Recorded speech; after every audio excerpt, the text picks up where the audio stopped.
Hey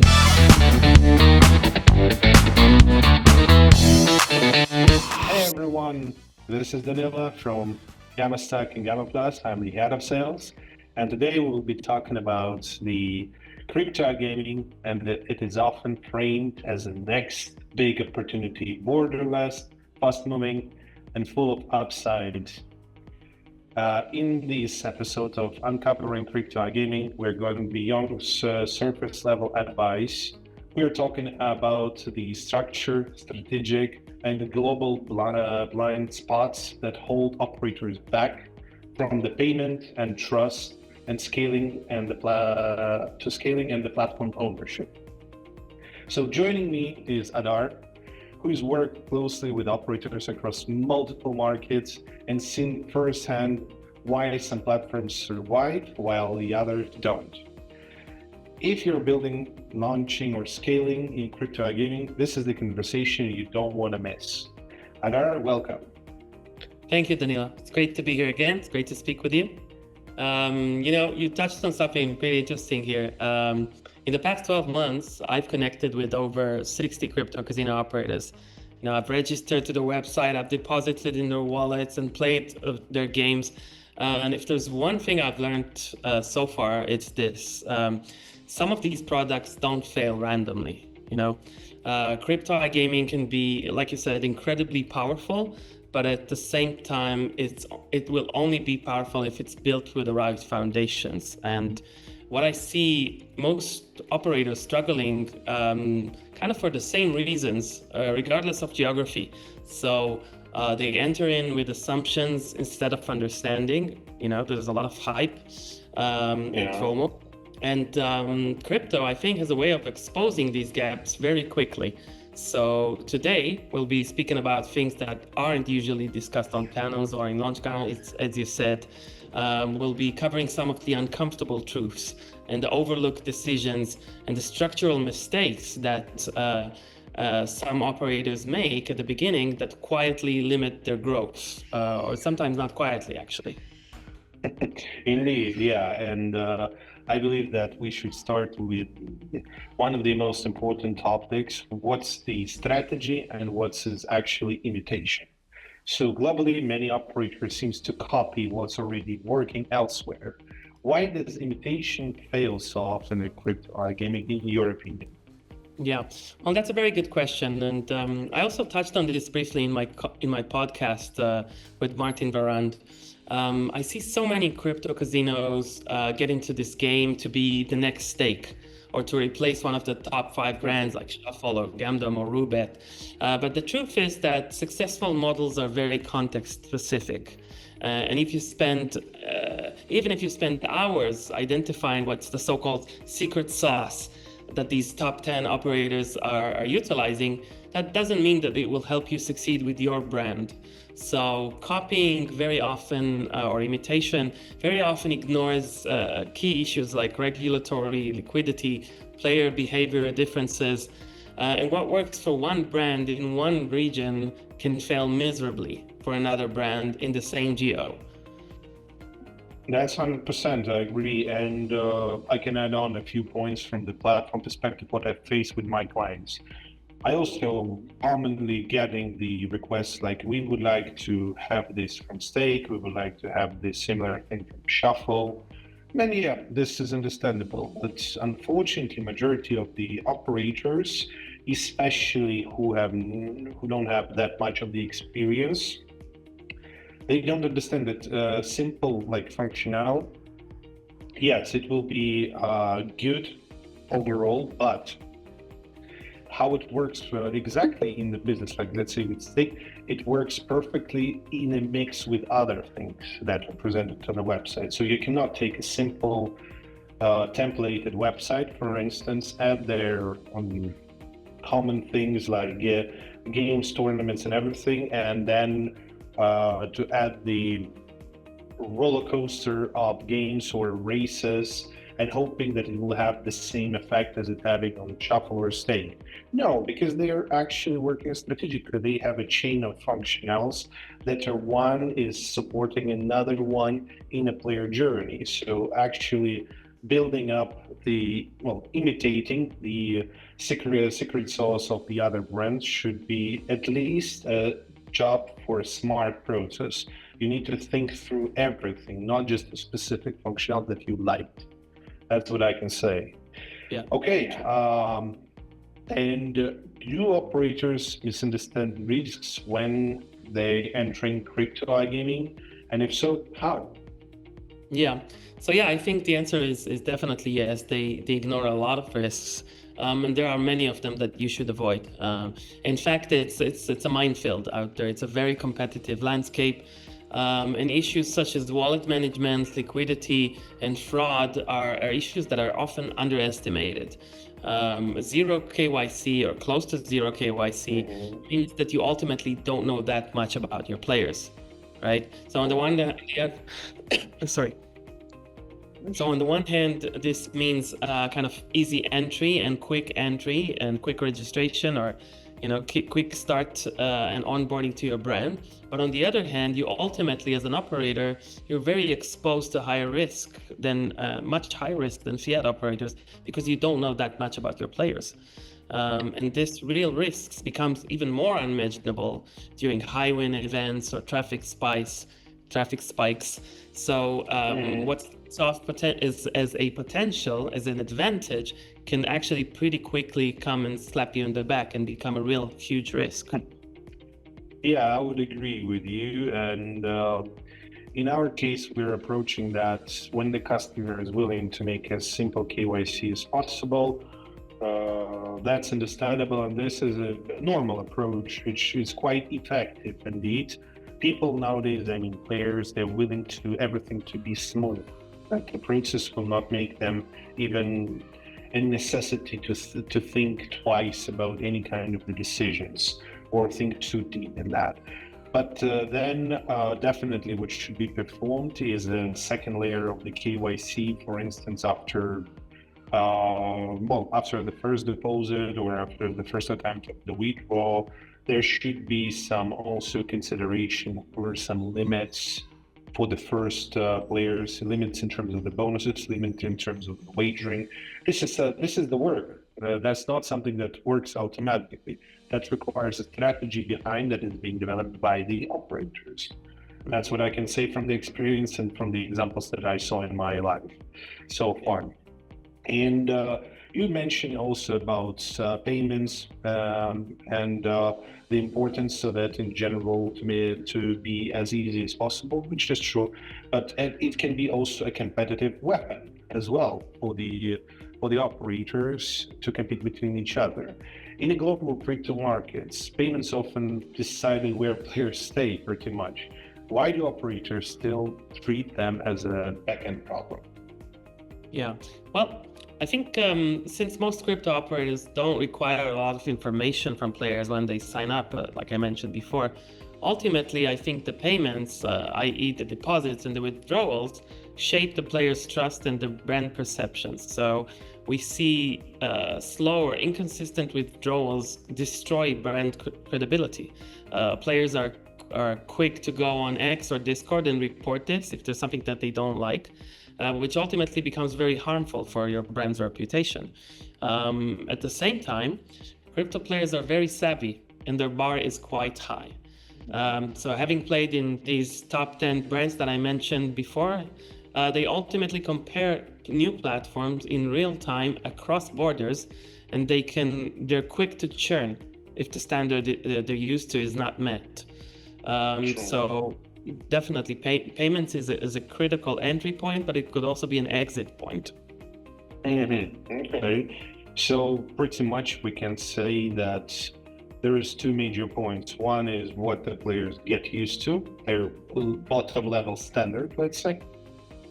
And the other thing is the trust to the process. The one that they experience one is already a more trustworthy than there's something new that they will experience for the first time. Okay.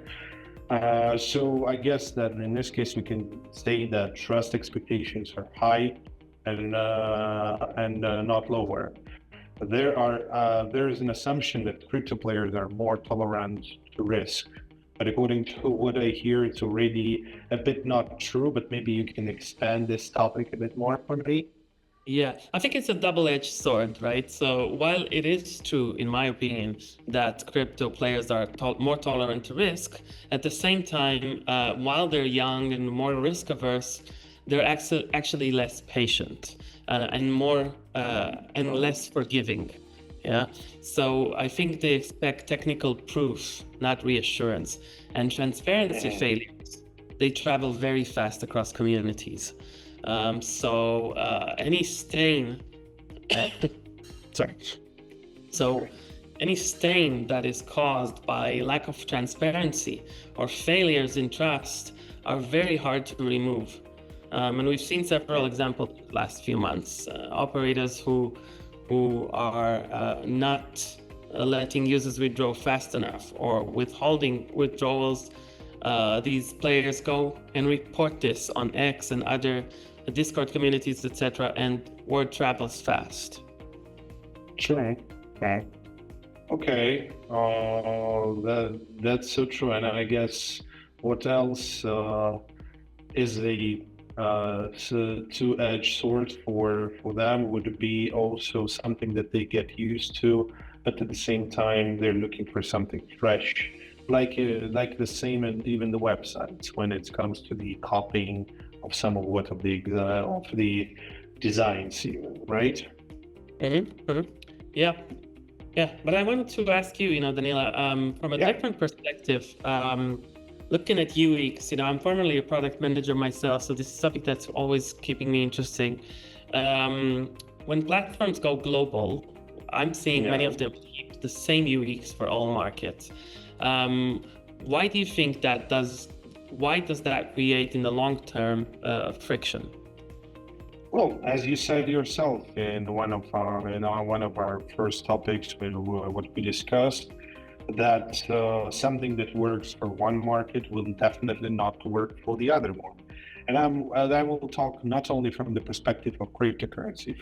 In my opinion, for crypto only brands, there is a separate type of the UX and UI even from that perspective. But if we're talking overall, I can give you a simple example. What works, let's say, in Europe in terms of the UX and the UI will definitely won't work in Africa due to multiple different reasons, including the data availability, in general power of the internet, and what players are comfortable with. In Europe, players are more cautious. They like the picture, they need to like it. So they're loving it with their eyes, let's say. But let's say comparing to Africa, everything should be extremely user-friendly and simple so that the person, doesn't matter if it's the first time on the website or first time at gambling in general, whether the player is trying his luck, he needs to open the website and immediately understand where is what. This is something that I can tell from the perspective of the UX, which works somewhere, won't work definitely in the other fields. And it's not only about the localization, it's actually about the usage of other things, other tools as well. Let's say, in my perspective, what's getting high attention, and it's good that it is getting high attention, is actually optimization and adaptation according even to players' preferences. Simple example. What the specific player is like to play, could it be Egyptian style game of fruits? The system gives a suggestion or recommendations afterwards in a specific part of the website. This is something that already makes a huge difference in the experience of the clickers. And why they might actually stay on the one website, but the other one might not have this functional, but overall have the same UX. They will not like it. So the optimization and user friendliness and giving more options than the others, this is a key to the success, according to what I see right now and what Gamma Plus is working on to achieve and to give to our customers. Yeah, very interesting. And coming back, just a sec. Sure. Take your time, no worries. A bit of a dry in my throat. Yeah. All right. So That's very interesting. And coming back to Martin Brandt, I like to quote him often, smart guy. He mentioned in one of his posts that most operators are actually integrators. And now we know that globally, operators rely very heavily on third-party platforms and tools. At what point does that convenience become a strategic risk? Well, I cannot tell for each and every single platform or a third party. In my opinion, actually have an opportunity to make a puzzle of a unique picture from of your business using different external tools and being able to use them effectively is a very good strategy. This is what we are following. Yes, so we can call ourselves a one-stop solution at a point, but we are still behind the scene under the hood of the engine. We are using the third-party solutions because simply we understand that we are good at what we are doing, but we cannot be good at everything. So we are taking the experience and power of engine of other companies, of other services, and then implementing in our solution to make it, well, I cannot say perfect, of course, it would be too strong word, but to make it as good as possible. That would be the right term. And in my perspective, what actually becomes a risk for the users of the platform, for the operators, will be limitations. So lack of opportunity to scale up. So in my opinion, the platforms who are giving the solutions as it is and take it or leave it, suited or not suited, this is slightly wrong approach nowadays. On the other hand, in my opinion, with the platform will succeed, they will have a powerful background, powerful base on their behalf, and they will give a chance to the customer to make a choice, whom to work, how to work, to what extent to work. This is what makes nowadays popular platforms, I mean, especially the new ones, comparing to the more globally expanded and more experienced. I just don't want to use old platforms. I just want to use the word old in this case. But that's what makes the difference, and that's what brings the customer to specifically this kind of platforms, and on which we have also Gamma Stack and Gamma Plus.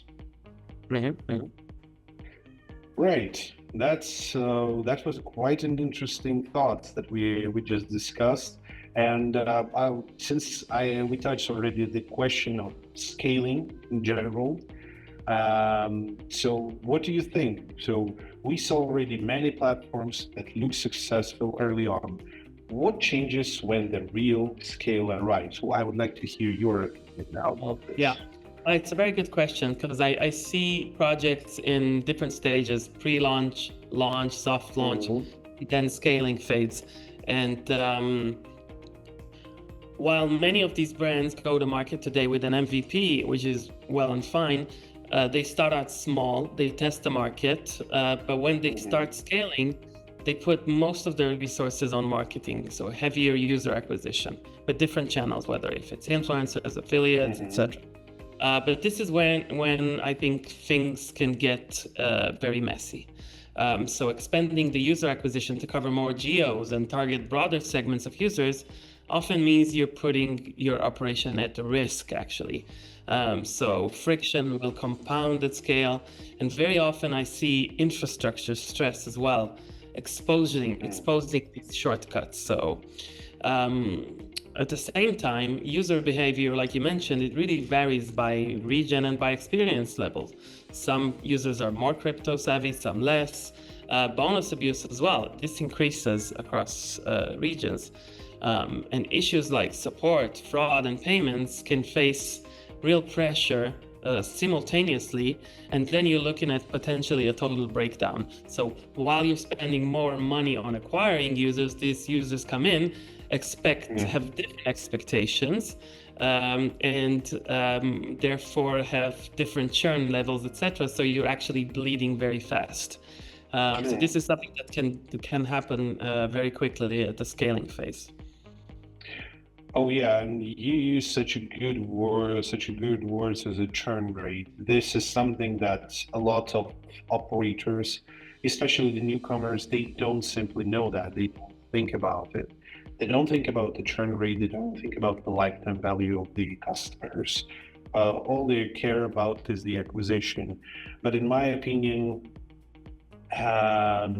acquiring less players a month, but increasing the level of loyalty of the players is much more important, because it's not a short-term sprint. It's a long marathon, and the more runners you will get to the finish line, the more profitable will be your business eventually. So if you're taking it in a quarterly or a yearly basis, you need to think about how many players are actually staying with you from the day one until, I think, whatsoever will be the time that you're counting.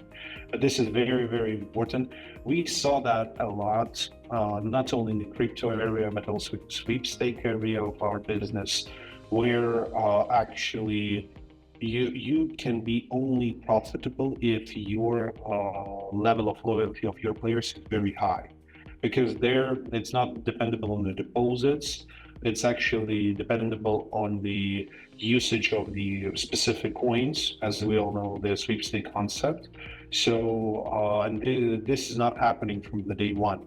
You need to get the trust and the attention of the players before they actually will start to generate money for you, actual real money. So this is something that indeed people tend to forget. And in my opinion, that's also a mistake of some of the platforms in that sense. Mistake not in the moment of the function out, not necessarily. Mistake in terms of the consultation. I'm talking mostly right now, of course, about the newcomers. But the newcomers in the business is something that brings the changes to the whole industry in general. The industry will not grow only on the big whales of it. So there should be someone who is bringing the difference and the fresh blood. And since the choice of the platform is usually one of the first stops that potential operators are getting faced with, there they should need the person who will not only try to sell them the product, who will actually guide them and consult them initially around the most important terms, not like GGR and NGR, but also churn rate, LTV, cap, all this, so that they would be sure that they're entering the business with the right mindset and they're understanding what they're doing. Otherwise, they will become one of the thousands operators who are dying within several months after go live, unfortunately. Yeah. Very true. And I liked your analogy there. It's not a sprint run; it's a longer marathon, and you need to have all the right tools in place, all the right capabilities to get to the finish line. Very true. Indeed, that's true.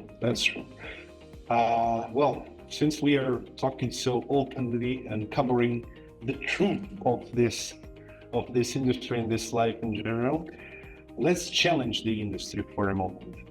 Is crypto iGaming actually being marketed or to the wrong operators or not? What's your opinion about that? Yeah, so that's a very good question. I think while there is no right or wrong, I'm actually seeing on the one hand many new entrants to the crypto iGaming space, young and inexperienced, at least when it comes to iGaming, entering the markets with new products literally every day.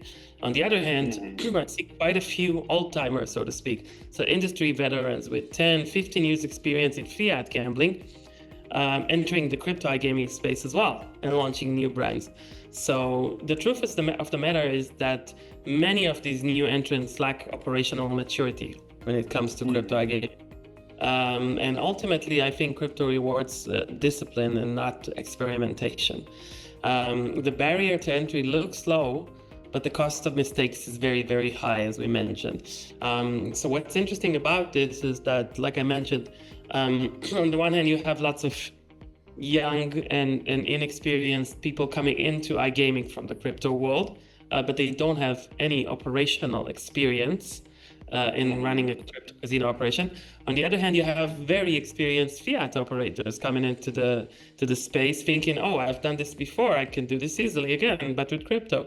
And they're also making, coming with lots of handicaps. So it's a pretty interesting space to be in at the moment. Yeah, what I noticed, a lot of operators, new or already experienced, they're always in a rush. They're thinking that they have to do it now.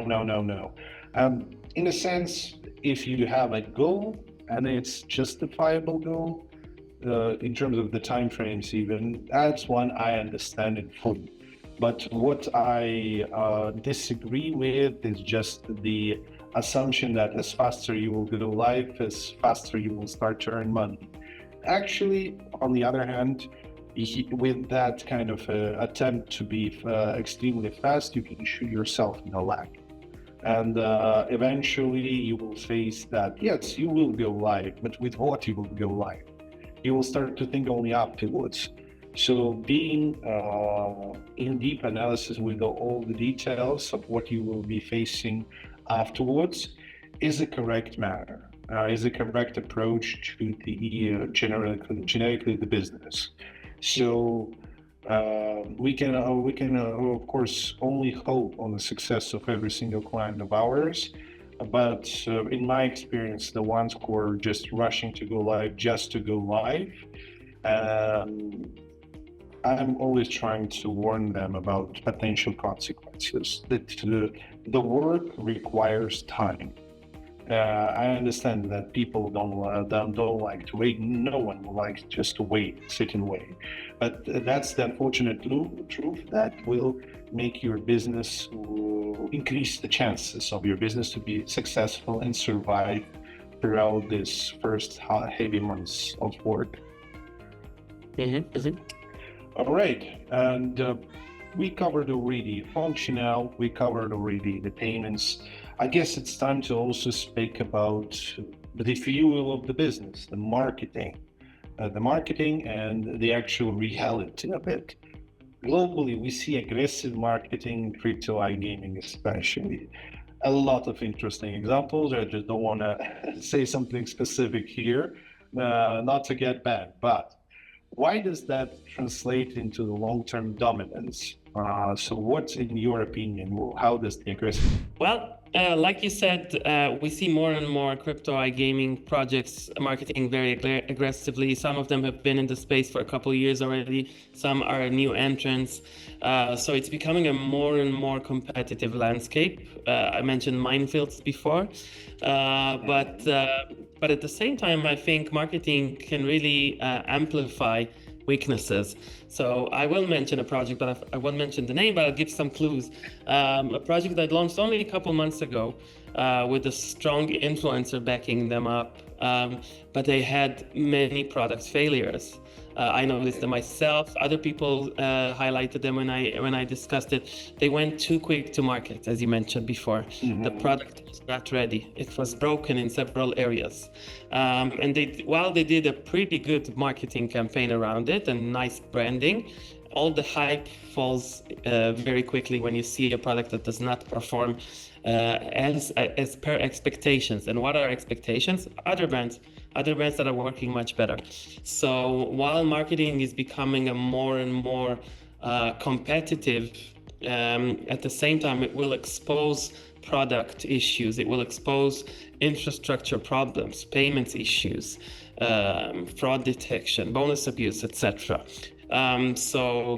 Like you mentioned, obviously the product is super important, super critical, but also retention. Acquisition without good retention skills will just drain your capital very fast.